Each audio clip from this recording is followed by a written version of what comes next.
Harry, tell me a little bit. You have done just darn near everything. You've been the president of 2 Fortune 500 companies, co-owner of an award-winning small business. You name it, you've done it. You are a speaker and an author. You've got a new book out called Get Real Leadership. Thank you for being on the show with us. You are very welcome. I'm delighted to be here. Tell me a little bit about this book. Well, it's in some ways the culmination of a dream I've thought about in the last 5 or 10 years that I would like to capture some of my stories. Darcie, at my heart, I'm a storyteller. It's the way I think about life, and it's the way I communicate, and I wondered what it would be like to try to capture those, if for no other reason to have some sort of legacy for my kids and or to help share with other people how I operated to be the businessman that I was. Well, you have done so much, and from what I'm understanding, there's a little bit of a story behind this book that you haven't really talked about. You have raised an awful lot of money for Head for the Cure. All of the royalties from the book Get Real Leadership and the gross speaking fees that I'm able to gain by traveling around the country and talking about leadership go to Head for the Cure. 10 years ago, Matt Anthony, a dear friend of mine who at the time was the CEO of VML, he lost his brother to a brain tumor, and we started an organization which had a race at Corporate Woods with 275 people, and it was called Head for the Cure, and we had a race.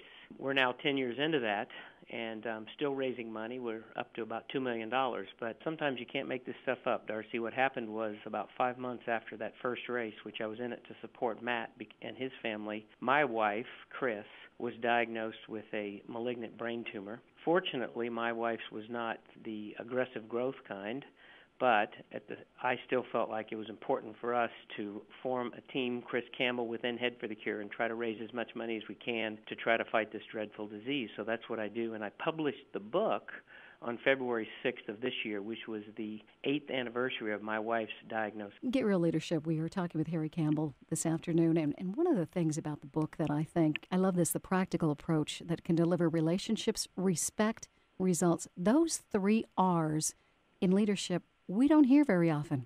You know what? You don't. And the cool thing about it is I had an opportunity with Procter & Gamble early in my career to move to Northwest Arkansas and be on a special assignment where I was around Sam Walton. I helped form the Procter & Gamble Walmart customer team, and I got to see Sam in action. I was a youngster on the team, and all the senior people were making the decisions, but I was able to watch him, and he was genuinely nice, and he treated people with incredible respect, and he valued relationships with his employees because he felt like if he did that, they would be more hardworking, more loyal, and also less distracted. And he built those relationships, and as a result, he was much more successful. And he would say this. It's one of the reasons why he was wildly successful. I loved it and adopted that for my career. Our guest today is Harry Campbell, the book Get Real Leadership. Harry, there seems to be a mistrust these days between rank and file, the general public, and the 1%, as so many people like to characterize the people who've made it, the people who have the money. And I'm kind of curious, is that because there has been a lack of respect by some leadership in this country? My answer to that would be probably, but I don't think that's the way I would describe it. What's the disdain? It's become almost an evil thing to be successful. Yeah, here's what I would say. To me, in the jobs I was in, it came down to authenticity. And if you were in a big job, which I've had before, and you were willing to be transparent and vulnerable and admit when you made a mistake and not surround yourself with a posse of people, you were more accessible.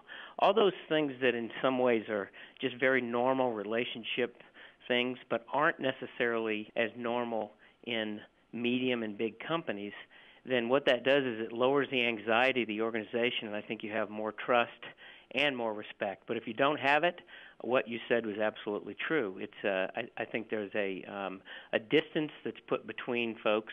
There's a wall, and that leads to there's a lot of negative words that could lead to, whether it's disrespect or anger or resentment, etc. One last question. When people read the book, Get Real Leadership, what will they walk away with, Harry? They're going to walk away with a very simple thought that you can be nice and you can be wildly successful as long as you're willing to make tough decisions at the time you need, as long as you're willing to admit mistakes and develop relationships with people that are around you, and you can win that way without hoarding information and without being a bully.